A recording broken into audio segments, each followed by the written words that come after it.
Where do you wanna go? I should open the car.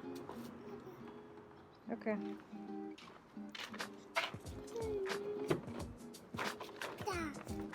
Car. Car.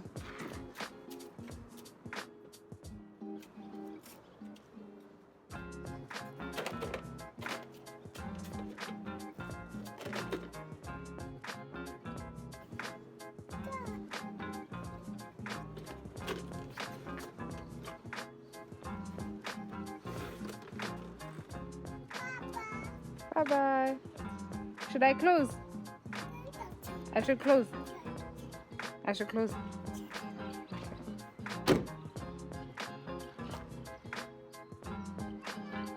Yeah? Pam.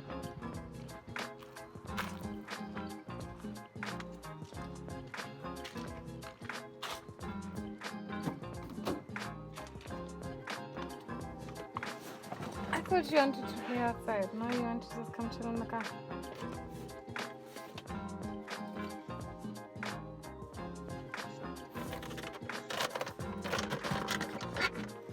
Hey guys, welcome to my channel. I am making breakfast.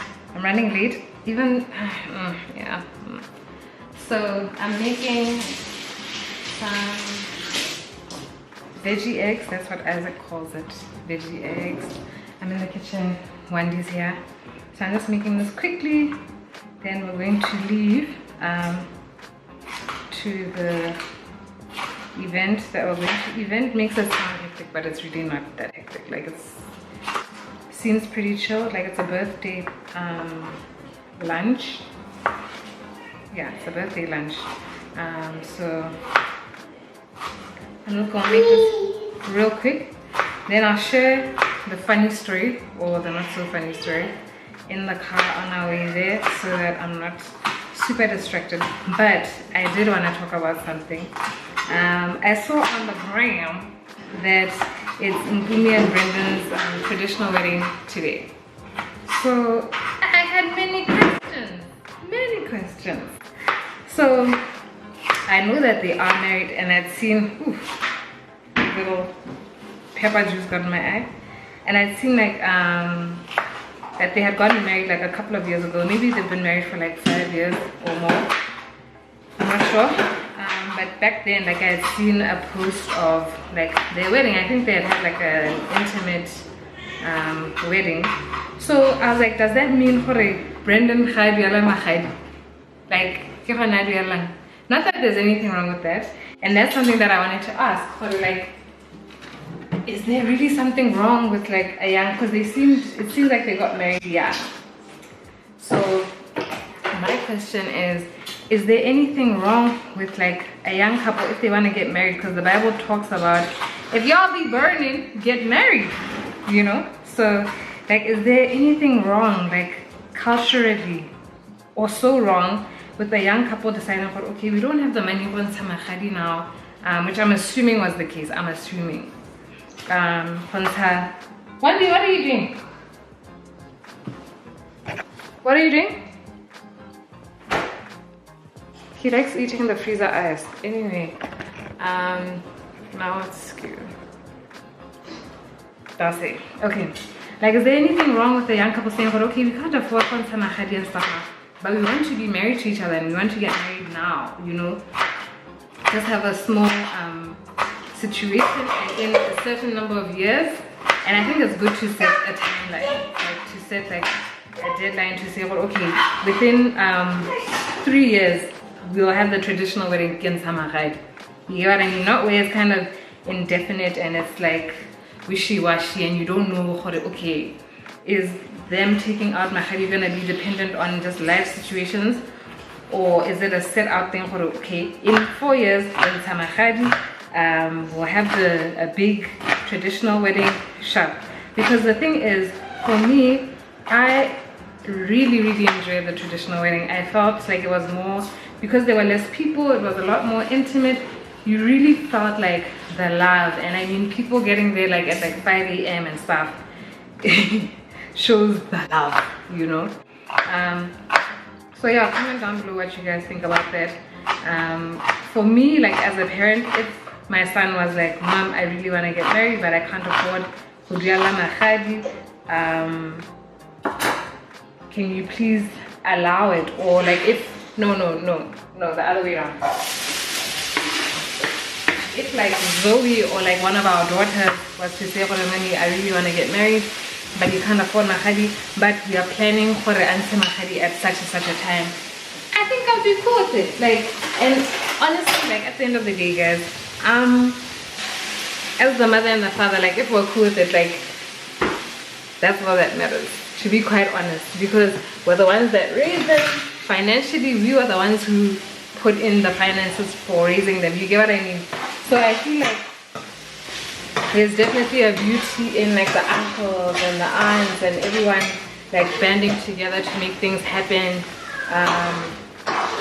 But at the same time, like, should tradition dictate so much, like make it so difficult for young people to get married? And not just young people, even old people, you know, life happens, guys, circumstances happen, and people can't afford to get married because of like mahadi and the traditional aspect of stuff. So let me know what you guys think. Me as a parent, if Zoe was like, Mommy, I love this guy, he loves me, and obviously as the parents we'll know the guy and we'll know his character. Okay, this guy is shiesty, you know, he won't come back and pay mahadi. First of all, if he won't come back and pay the mahari, he's not marrying our daughter, period. But like, yeah, I think I'd be chill. I'd be like, yeah, no, sure, we support you, we give you our blessing, but such and such a time, you must come and pay what you owe us. Okay, I'll see you guys later on. What I'm going. So we were all going.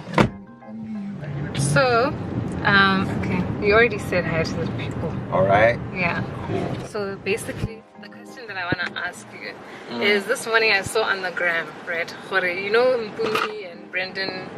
Yeah. Yeah. So, is their traditional wedding today?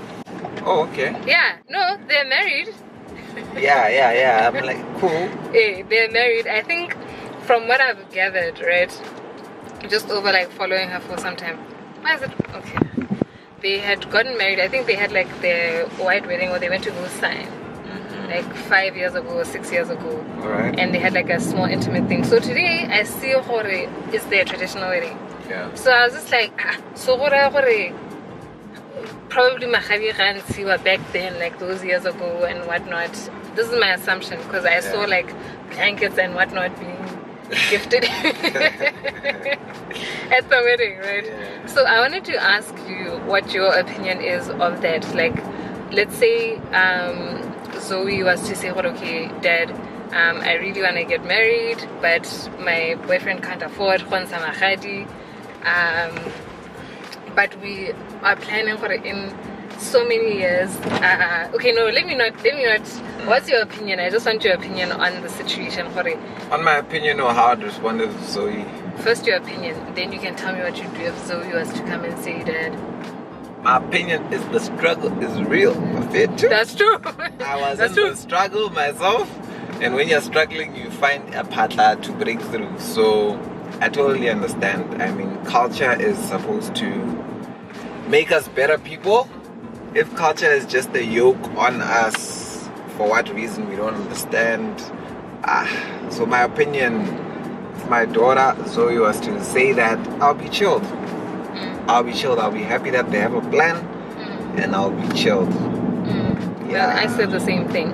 Yeah. Like, culture is beautiful, you know, but it shouldn't be so binding, like you're saying, like shackles now. Hey, like you can't live your life. And I thought about it somewhere, and I was like, the funny thing is, in the world, right, people fight and sit for years because they can't afford to get married.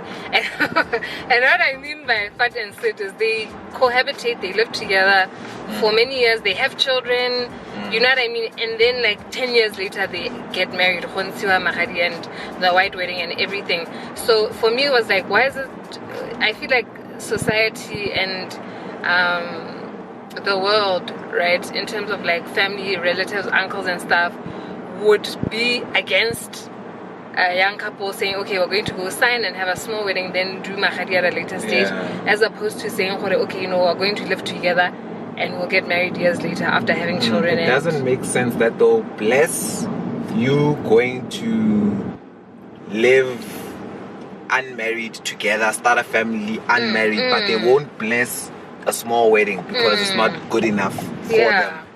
And it's silly. Yeah. It's silly, so nah. Yeah, because I was also like, if Zoe or any one of our daughters was to say, okay, this is the situation, we want to get married, but you can't afford khonsa mahari, we'll do it. My thing was, you must have a plan. Like, I don't want her coming and saying, we'll see when we take out mahari, or he'll see when. I want to know, in 3 years, we'll have the traditional wedding, so that there's a plan, there's direction, there's the commitment. This is going to happen, because it's not about the money, but it's about the honor, like honoring the girl's family to say, so it's just, it's a token of appreciation. It's not paying like this huge sum of money that people can't, put your own children in debt. How does that make sense, guys? How does it make sense?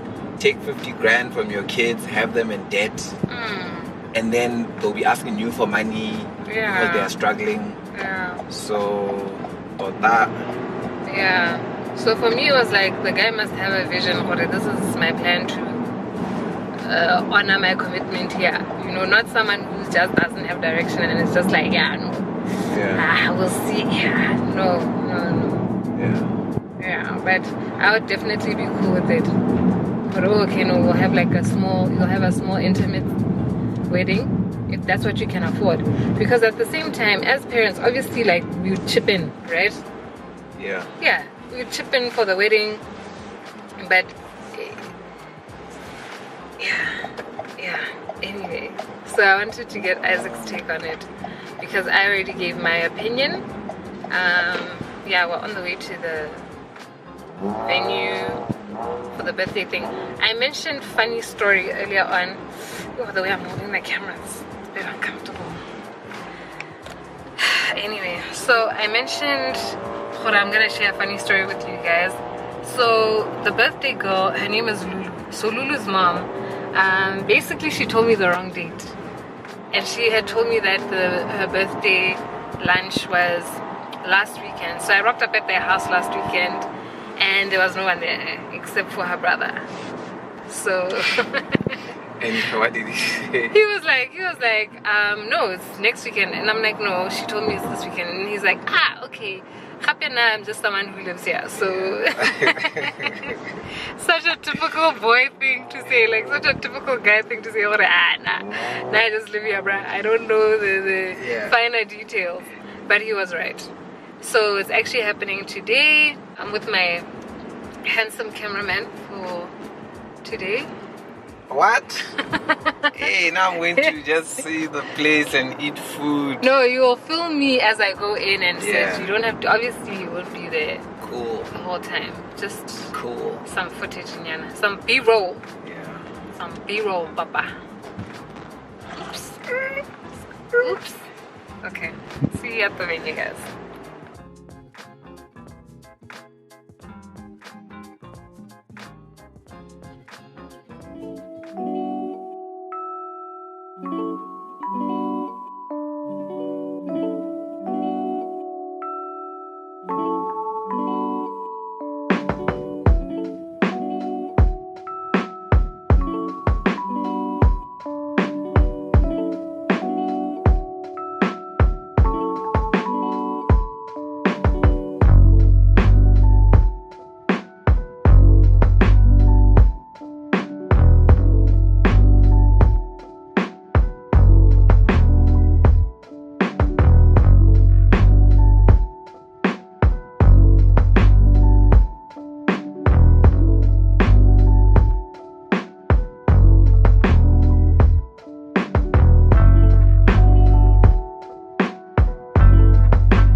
Hey guys, so we're back at home. I didn't film when I was talking to the girls because I just wasn't in that zone and I felt like they might not be free if I'm filming. Yeah, and it was really interesting. So basically what had happened was Lulu's birthday lunch, her mom asked me to come and speak to the girls, just to encourage them, because their teen life is hard, so hard, to just encourage them in the Lord. Yeah, so I did. I shared my testimony. We had like a little Q&A session where I was like, they can ask me anything about my story or just anything, just life. Nje. And they did, and it was just like, yeah, it was eye-opening to kind of see, because obviously the questions they asked was based on what they're going through, or maybe what their friends are going through, or just things in society or Christianity that they don't understand. You know, one girl asked me about like sexuality, the other one asked me about contraceptives as a teenager. Yeah, they asked me a bunch of questions. I don't remember the others. Those are the hot topic ones, you know. And I did my best to answer them in a biblical way, because y'all know what it is. But also I think my testimony was relatable, because I was once a teenager. I know what they're going through, minus social media, because when I was a teenager, I think all we had was Mixit, I think, and Facebook. Yeah, so it was just really like, afterwards, you know, it was like really like, it really touched my heart. I was like, I hope my story like impacts at least one of these girls.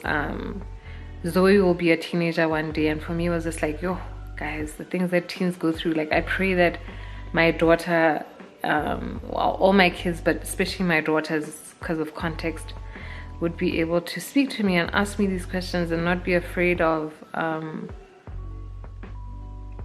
the answers that I'll give because I'm a Christian. You know what I mean? Because sometimes as Christians, and maybe as parents, we don't really reason with our kids, or we don't try to hear them out, but we try to force them to choose life, force them to do the right thing or choose the right path. And yeah, like, I obviously want to raise my kids up in the ways of the Lord, but I want them to know that they can ask questions, you know what I mean? Not out of like disrespect or rebellion, but out of purely wanting to understand, you know. And with understanding comes transformation. Like, when you understand something, that's when it really changes your life, as opposed to like shallow knowledge, or I don't know if that makes sense. But just talking to the girls just made me think of Zoe, and also Wendy. Like, they'll be teenagers one day, and like, how will I handle those kind of questions, you know? Yeah, so that's the end of this vlog. Let me know if you guys want me to do more vlogs like this. Yeah, it was a privilege, and I really hope, like I said before, that my story, that they remember, you know what I mean, that it really hits, like, that I pray they don't make the same mistakes that I did as a teenager, or as an adult, you know. Yeah, so thank you so much for watching, guys. If you're feeling my vibe, if you're feeling my vibe, subscribe. If you enjoyed this video, give it a thumbs up, share it on your socials. Yeah, and I'll see you in my next video. Thanks for watching. Bye.